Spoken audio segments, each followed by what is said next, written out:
Hello friends, कैसे आप लोग? उम्मीद है अच्छे होंगे।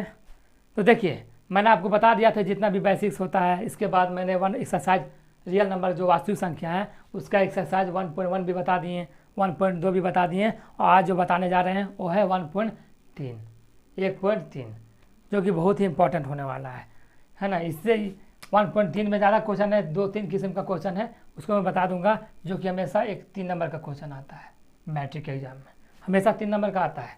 ठीक है, कि सिद्ध करे कौन कि √3 एक अपरिमेय संख्या है, सिद्ध करे √2 एक अपरिमेय संख्या है। तो कैसे होता है देखिए, मैं आपको बताता हूँ। पहले देखिए, कुछ ही समझिए। क्वेश्चन जो है ना इसमें 1.3 में कहेगा सिद्ध कीजिए कि कोई संख्या √2 एक अपरिमेय संख्या है। मतलब देखिए, √2 क्या है, पहले आपको जाना पड़ेगा। √2 क्या है? अपरिमेय संख्या है। √3 क्या है? अपरिमेय संख्या है। √5 अपरिमेय, √7 अपरिमेय, √11, इस तरह का जो संख्या रहता है ना, जिसका वर्गमूल नहीं निकलता है वो कौन संख्या होता है? वो होता है अपरिमेय संख्या। अपरिमेय संख्या आपको ध्यान में रखना पड़ेगा, ठीक है।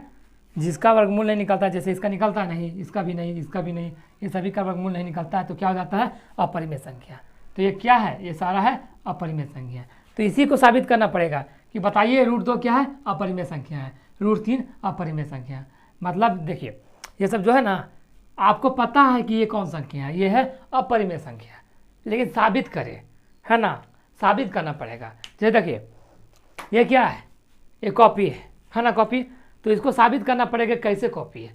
अगर देखिए आपके पास कॉपी है, कोई इंसान आता है आपसे क्वेश्चन पूछता है, बताइए ये क्या है, तो कॉपी है ना।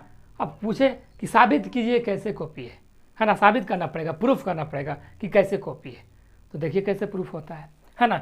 तो देखिए, ये सब संख्या जो है ना अपरिमेय संख्या है, लेकिन हमको साबित करना पड़ेगा कि कैसे है। जैसे ये कॉपी है, कैसे कॉपी है? क्योंकि इसमें हम लिखते हैं, और जिसमें हम लिखते हैं क्या है? कॉपी है, ठीक है। तो वही साबित करना पड़ेगा। तो देखिए, साबित करने से पहले देखिए, ये सब समझ गए ना, अपरिमेय संख्या कौन होता है? यही सब है, क्या है? अपरिमेय संख्या, जिसका वर्गमूल निकलता है। अगर मैं कर दूँ √4, यह अपरिमेय संख्या होगा? नहीं होगा। क्यों? क्योंकि √4 का वर्गमूल निकलता है, √9 का वर्गमूल निकलता है। जिसका वर्गमूल निकलता है वो अपरिमेय संख्या नहीं होता है, वो होता है परिमेय संख्या। मैंने पहले भी बेसिक क्लास में बता दिया हूँ कि कौन संख्या अपरिमेय है, कौन परिमेय है। तो समझ गए होंगे कि ये सब क्या संख्या है, ये सब अपरिमेय संख्या है। तो आपको आज इसी को साबित करना पड़ेगा कि कैसे है ये अपरिमेय संख्या।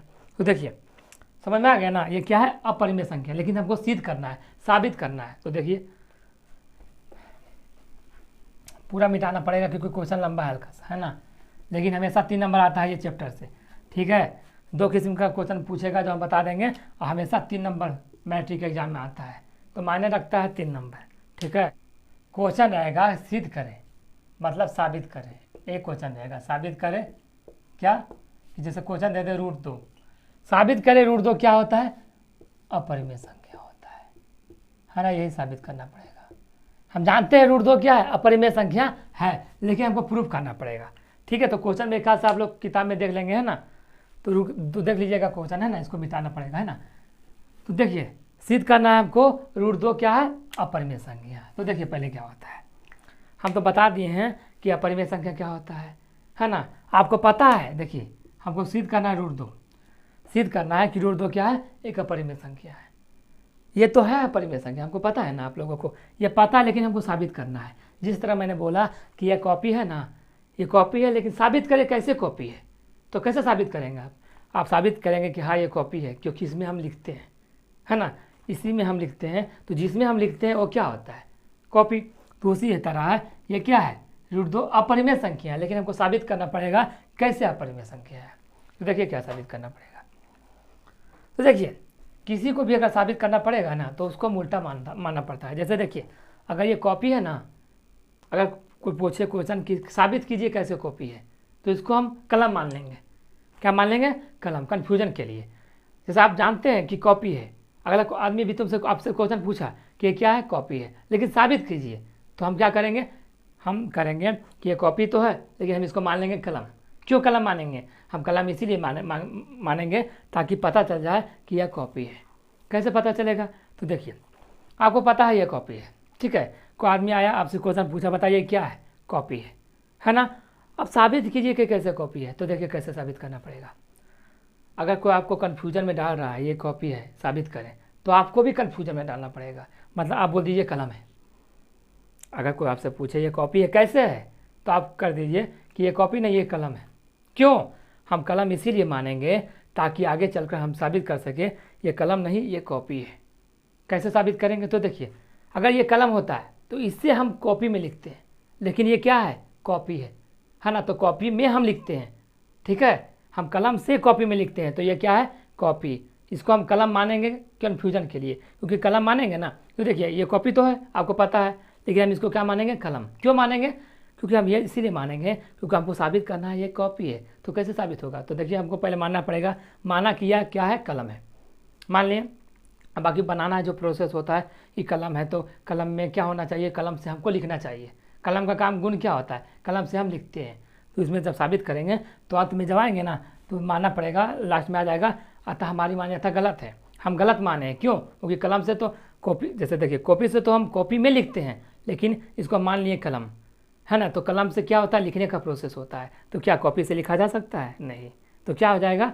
हाँ, हम जो मानेंगे, हम इसको माने थे कलम है, तो हमारा जो मानना है वो गलत होता है, ठीक है। तो ये क्या हो जाएगा? ये कॉपी है। अब देखिए आपका प्रोसेस कंप्लीट हो गया। इसी तरह आपको भी मानना पड़ेगा, दिक्कत। तो देखिए मैंने आपको बोल दिया क्वेश्चन हल्का जाएगा बड़ा, तो आपको चिंता नहीं करना। 2 पार्ट में क्वेश्चन को बांट देते हैं, ठीक है। हाँ, 2 तरह का क्वेश्चन रहेगा। एक जो है ना बहुत सिंपल रहेगा, बहुत ही सिंपल। एक वो क्वेश्चन हल्का जो है ना हल्का सा बड़ा रहेगा। तो देखिए पहले आपको साबित करना पड़ेगा, बताइए कि √2 अपरिमेय संख्या है, √3 अपरिमेय संख्या है, √5 अपरिमेय संख्या है। तो कैसे बनेगा? तो देखिए पहले हमको मानना पड़ेगा, बता दिए थे। तो क्या करना हमको? माना √2। पहले √2 को बनाते हैं। माना कि √2, माना √2 क्या है? एक परिमेय संख्या है,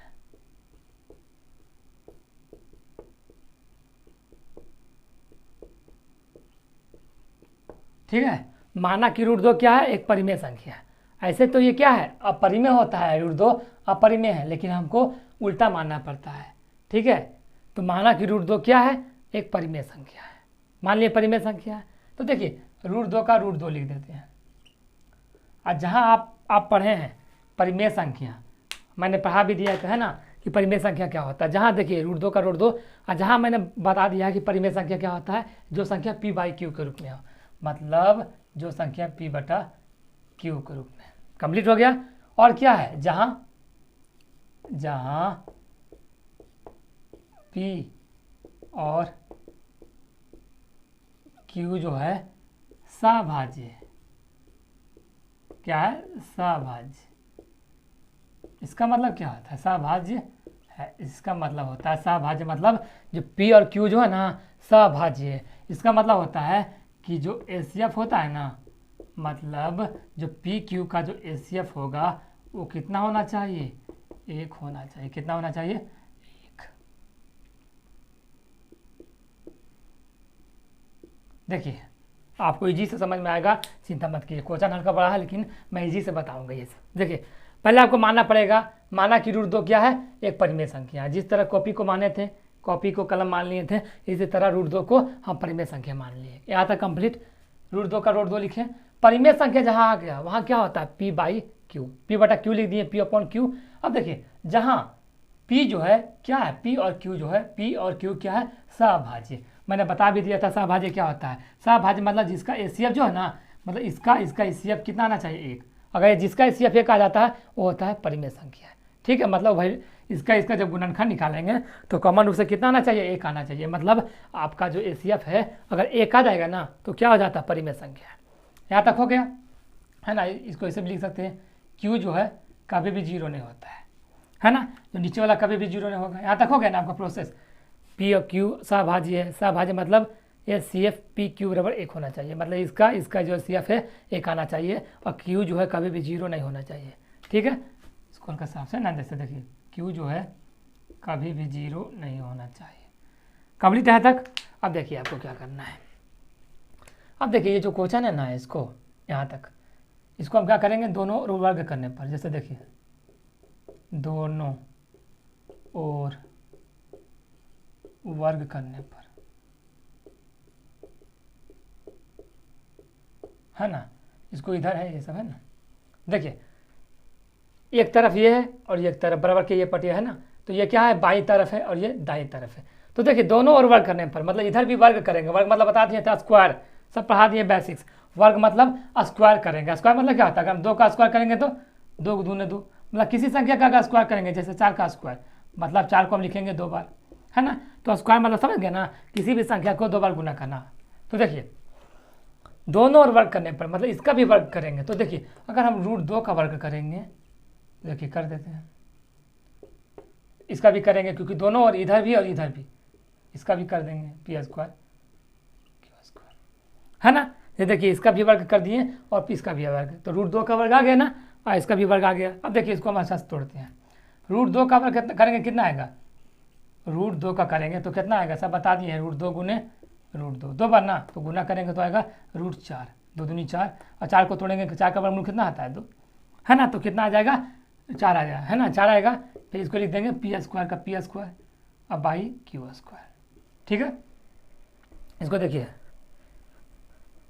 यहाँ तक आ गया ना, 4 का कितना बताया था वर्गमूल, अभी टूटेगा 2, p स्क्वायर का p स्क्वायर, q स्क्वायर का q स्क्वायर। अब देखिए नीचे है ना कुछ नहीं तो 1 है। अब देखिए आपको क्या करना है, आपको क्रॉस मल्टीपल करना पड़ेगा, मतलब उल्टा, इधर जैसे इधर का गुना इधर हो जाएगा, इधर का इधर, मतलब उल्टा क्रॉस, है ना। तो गुना करेंगे तो देखिए कैसा रहता है।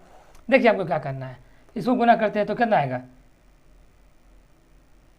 2q स्क्वायर बराबर p स्क्वायर, आ गया ना। इसको गुना किया 2 और q स्क्वायर, तो q स्क्वायर और p स्क्वायर, एक p स्क्वायर, यहाँ तक कंप्लीट। अब देखिए इसको हम मान लेते हैं समीकरण फर्स्ट मान लेते हैं, ठीक है। देखते जाइए हल्का क्वेश्चन बड़ा है लेकिन बहुत ही आसान क्वेश्चन है, ठीक है। अब देखिए क्या करना है आपको, q स्क्वायर जो है ना इसको इसी तरह लिख देना है, और p स्क्वायर है तो p स्क्वायर लिख देना है। अब देखिए नीचे जो है 2, ये आ जाएगा नीचे, आ गया ना। अब देखिए ये पता है कि इधर आपको पता ही होगा कि जब इधर गुना में रहता है तो इधर भाग में आ जाता है। जैसे देखिए अगर मैं कर दूँ 2x/4 तो x इसी तरह रह जाएगा, 4 का 4, ये 2 जो है भाग में आ जाता है ना। तो उसी तरह यहाँ भी है q स्क्वायर का q स्क्वायर, और जो 2 है भाग में आ जाता है ना। अब देखिए आगे का प्रोसेस, अब देखिए यहाँ तक बन गया ना। अब देखिए 2 जो है p स्क्वायर को काटता है, इसको अच्छा समझना है, 2 जो है p स्क्वायर को काटता है। तो देखिए 2 जो है p स्क्वायर को विभाजित करता है, काटना मतलब विभाजित करता है, विभाजित करता है। कैसे करता है देखिए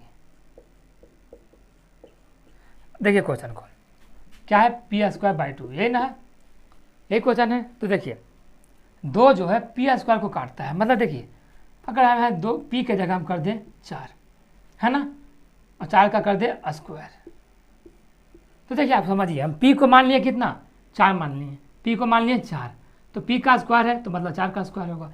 तो देखिए अगर नीचे वाला जो 2 है ये p को काटता है, p कितना है 4, तो 4 को काट देता है ना, अगर 4 है तो काट देता है कितना बार में, 2 बार में। तो 2 जो है p को भी काटता है, p को काट दिया 4 को काट दिया ना। और देखिए p का स्क्वायर को भी काटता है, मतलब 4 का स्क्वायर कितना होगा, 4 का स्क्वायर था 16, और नीचे कितना है 2, तो इसको भी काटता है। मतलब इससे यह साबित होता है कि जो p है ना, p को 2 जो है p को भी काटेगा और इसका स्क्वायर को भी काटेगा।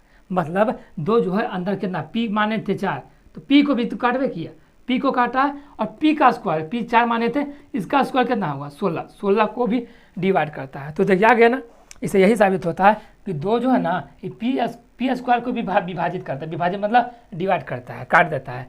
और उसी तरह तो क्या होगा 2 जो है p को भी काटेगा, p को भी विभाजित करेगा।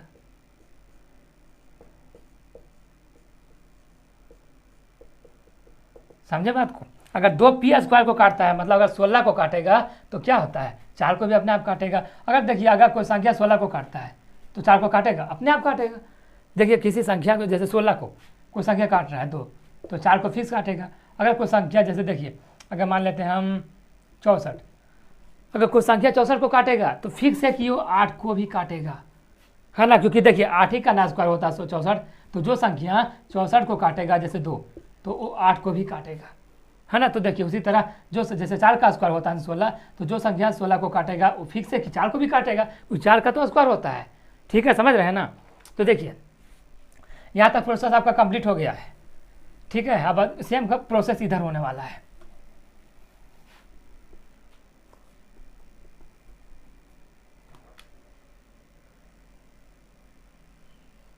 देखिए यहाँ तक मेरे ख्याल से आप लोग समझ गए होंगे।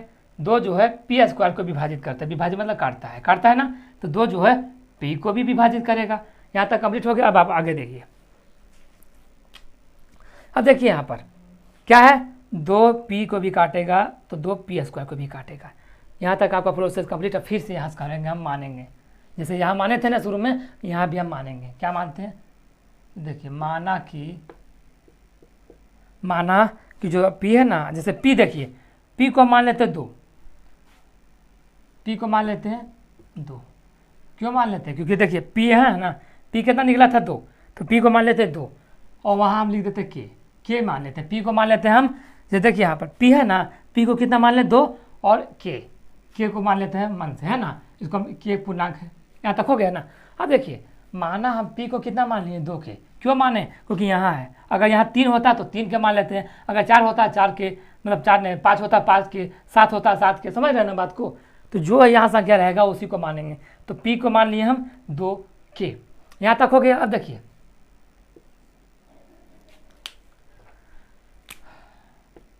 समीकरण फर्स्ट में पी का मान रखने पर,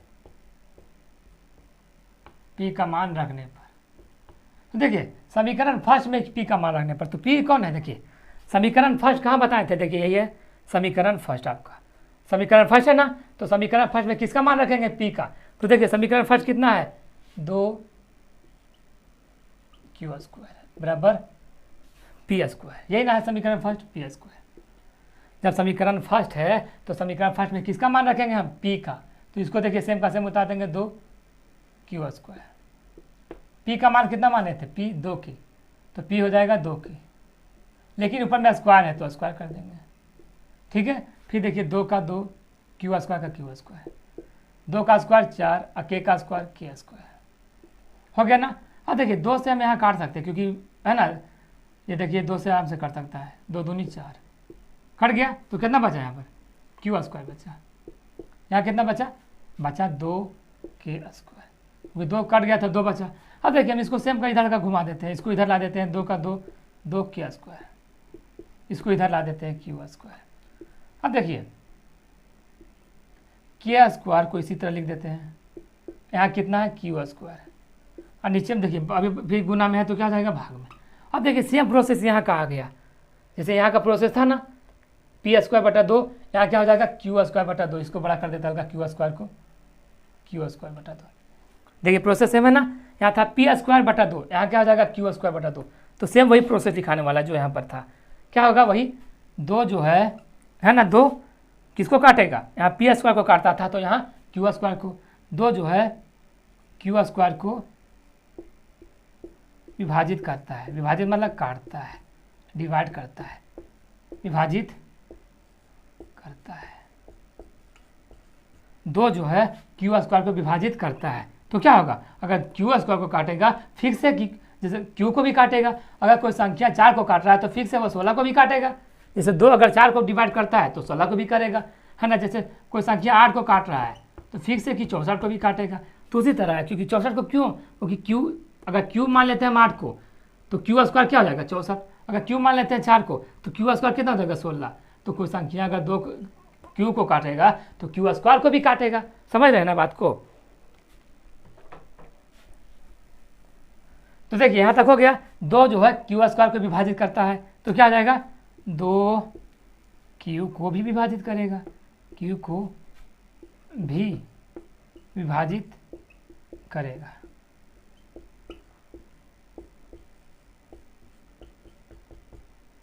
यहाँ तक हो गया आपका।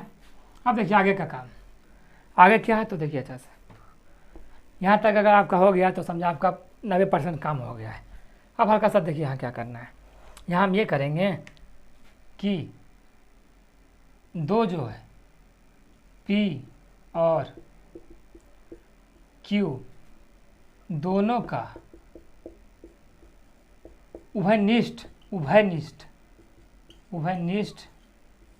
गुणनखंड है। मतलब गुणनखंड मतलब क्या है, HCF है।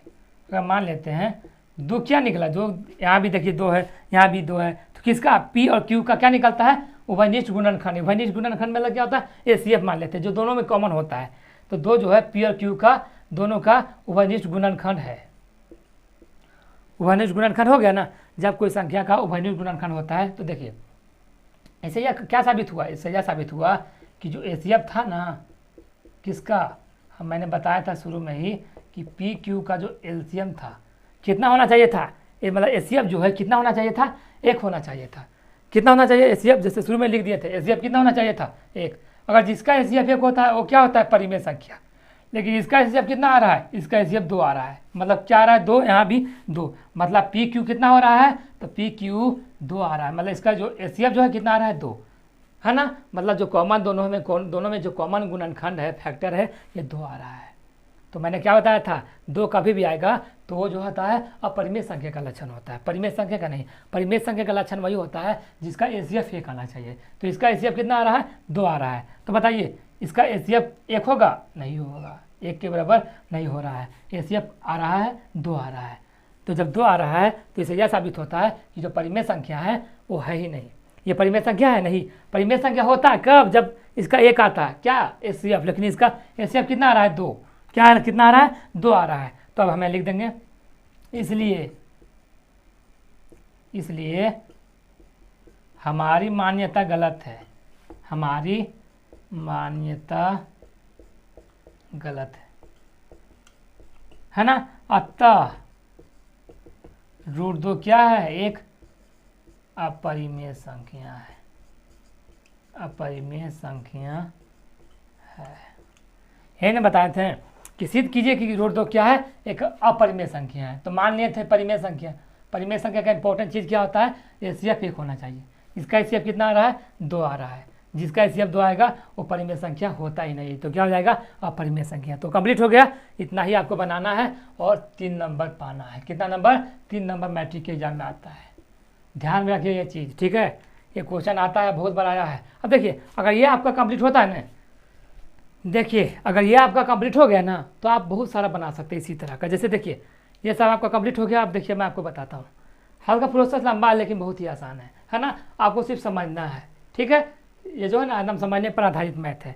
तो आप समझ गए इसको। आप देखिए इस पर किस तरह का मैथ आपका बन सकता है। तो देखिए √2 का हम बनाए थे ना, आप बना सकते हैं √3 का, √5 का, √7 का, √11 का। इस तरह का मैथ जो है इसी पर बनेगा। जैसे देखिए 2 के जगह आप 3 दे देंगे, सभी जगह 3 हो जाएगा जितना 2 है ना। 5 कर देगा क्वेश्चन तो 5 सभी जगह, √2 के जगह 5 हो जाएगा, 7 आ जाएगा।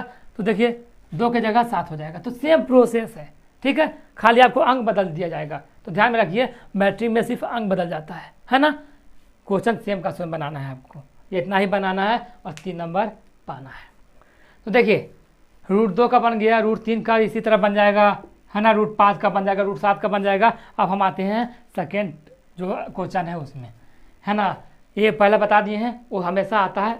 एक क्वेश्चन और है इसी तरह का जो भी हमेशा आते रहता है। देखिए क्या क्वेश्चन है, क्वेश्चन रहेगा इस तरह का, 3 + √2 सिद्ध करे कि 3 + √2 क्या है, अपरिमेय संख्या है, अपरिमेय संख्या है।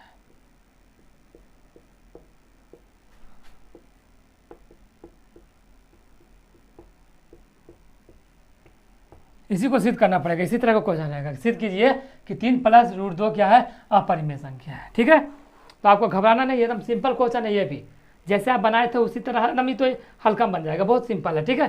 तो देखिए एक तरह का बता देते क्वेश्चन, जो अभी √2 √3 बताएं, ये अलग तरह का क्वेश्चन है। और ये जो क्वेश्चन है ना बहुत ही ईजी है और बहुत ही साधारण। देखिए इसको मैं बताता हूँ, इतना ही में बन जाएगा ये, ठीक है, बहुत सिंपल है। तो ध्यान में रखिए पीछे वाला क्वेश्चन जो बताया अभी और ये क्वेश्चन संभावना है कि यही दोनों में आने वाला और इसके सिवा कुछ नहीं आता है, ठीक है। तो देखिए इसको क्या करना है, सेम उसी तरह का लेना है हमको। माना क्या माने, 3 + √2 के क्या मान लें हम, 3 + √2 का मान लें परिमेय संख्या, परिमेय संख्या।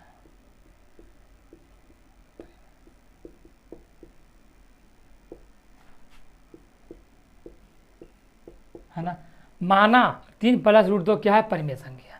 जैसे ही मानते हैं परिमेय संख्या तो क्या होगा, इस सेम का सेम उतर जाएगा, 3 + √2। है ना। अब परिमेय संख्या का यार क्या चीज़ होता है, परिमेय संख्या बता देते हैं, बता दिए थे p/q के रूप में, है ना।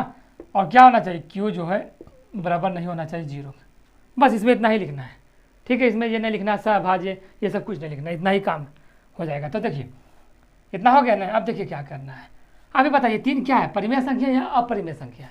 3 होता है अपरिमेय संख्या, परिमेय संख्या क्यों, क्योंकि देखिए 3 जो है नीचे में कुछ नहीं तो क्या है, 1 है, और जिसका नीचे में 1 होता है ये क्या होता है, परिमेय संख्या, है ना। तो देखिए 3 क्या है, परिमेय संख्या, √2 क्या है, अपरिमेय संख्या, और p/q क्या है, परिमेय संख्या। तो देखिए ये भी परिमेय संख्या, ये भी परिमेय संख्या, और ये अपरिमेय संख्या। तो देखिए परिमेय संख्या वाला 2 गो है, लेकिन एक परिमेय संख्या वाला जो है ना बराबर की ये पट्टी है ना, बराबर के राइट साइड है, इसमें देखिए बराबर के लेफ्ट साइड है।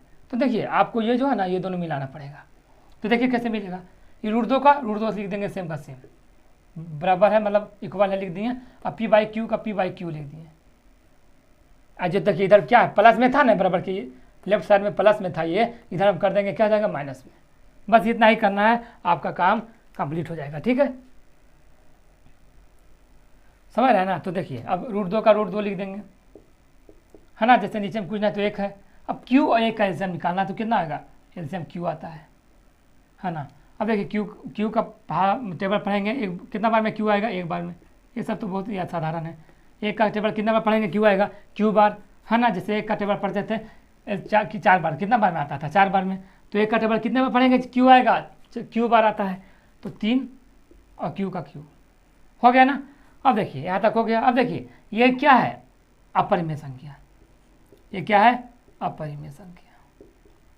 हम बताए थे √2, √3, √5, √7 अपरिमेय संख्या है। और ये क्या है, ये है परिमेय संख्या। मैं बताया था कि जो p/q के रूप में क्या है, परिमेय संख्या। अब आपको समझना है, ये जो लेफ्ट साइड है ये है अपरिमेय संख्या, जो राइट साइड है ये है परिमेय संख्या, क्योंकि p/q के रूप में, तो है ना। अब देखिए कभी भी अपरिमेय संख्या और परिमेय संख्या बराबर होता है, जैसे यहाँ बराबर दे दिया है। कभी भी परिमेय संख्या और जैसे अपरिमेय संख्या और परिमेय संख्या बराबर होता है, कभी नहीं। जैसे मैं लिख दूँ √2 = 2, ये क्या कभी बराबर होगा, कभी भी नहीं होगा। क्यों, क्योंकि ये है अपरिमेय संख्या और ये है परिमेय संख्या, ये दोनों कभी भी आपस में बराबर नहीं होता है। जैसे मैं कर दूँ √5, ये क्या है, अपरिमेय संख्या और ये परिमेय संख्या, ये दोनों कभी भी आपस में बराबर होगा नहीं, क्योंकि यह है अपरिमेय और ये परिमेय, दोनों कभी भी बराबर नहीं होता है, ठीक है। तो आप समझ गए ना, ये क्या है, अपरिमेय संख्या और ये परिमेय संख्या, ठीक है। अब देखिए तो मैं क्या लिखूँगा, जैसे देखो इधर √2 है तो इसको मैं लिखूँगा, देखिए √2 क्या है, लेफ्ट साइड में है, मतलब बाईं तरफ है, और ये जो है p-3q/q, ये क्या है, राइट साइड, मतलब ये दाईं तरफ है और ये बाईं तरफ है ना। जैसे दायां ये दाईं तरफ है और ये बाईं तरफ है, तो मैं लिखूँगा बाईं ओर अपरिमेय संख्या है, बाईं ओर अपरिमेय संख्या है।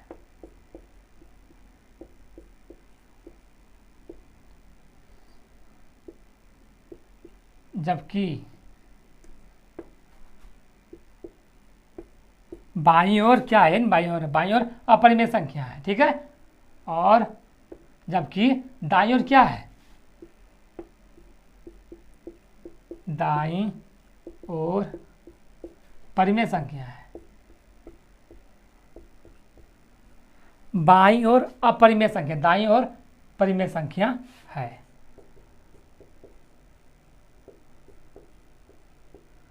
जो कि एक दूसरे के समान नहीं है।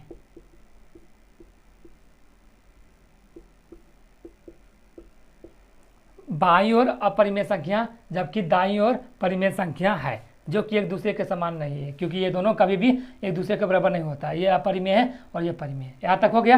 अब हल्का सा काम और करना है, जैसे देखिए यहाँ तक हो गया ना। अब लिख देना है इसलिए हमारी मान्यता गलत है। क्यों गलत है? क्योंकि हमने माना था परिमेय संख्या, जबकि होता क्या है अपरिमेय, क्योंकि अपरिमेय संख्या कभी भी परिमेय संख्या के बराबर नहीं होता है। तो हम इसलिए हमारी मान्यता गलत है। हम जो माने थे परिमेय संख्या वो गलत है। तो क्या होगा? अतः 3 + √2 क्या हो जाएगा? एक अपरिमेय संख्या है। अपरिमेय संख्या है। बस इतना ही बनाना है आपको, 3 नंबर मिल जाएगा। ठीक है, 2 क्वेश्चन बताए थे, पिछला और अभी, ये दोनों में फिक्स है कि ये क्वेश्चन आएगा।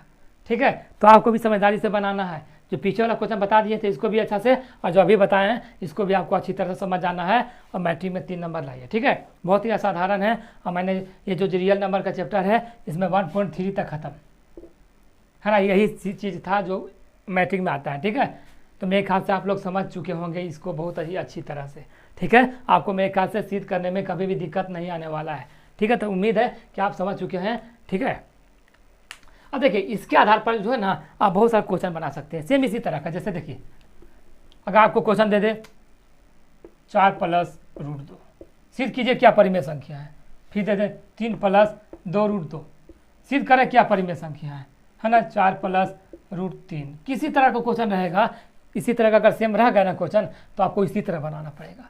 ठीक है, 2 अंक का डिजिट रहेगा है ना, इसी तरह का सेम किसी तरह बनाना है, इसी तरह जो जिस तरह अभी हम बनाए हैं इतना ही बनाना है, और बहुत ही अच्छा तरह से नंबर लाना है। ठीक है, तो आप समझ चुके हैं ना। बस यही था आज का क्लास है ना, यही 2 क्वेश्चन जो था बहुत ही इंपॉर्टेंट था। ठीक है, तो मेरे ख्याल से आप लोग समझ चुके हैं। ठीक है, तो goodbye students of the year.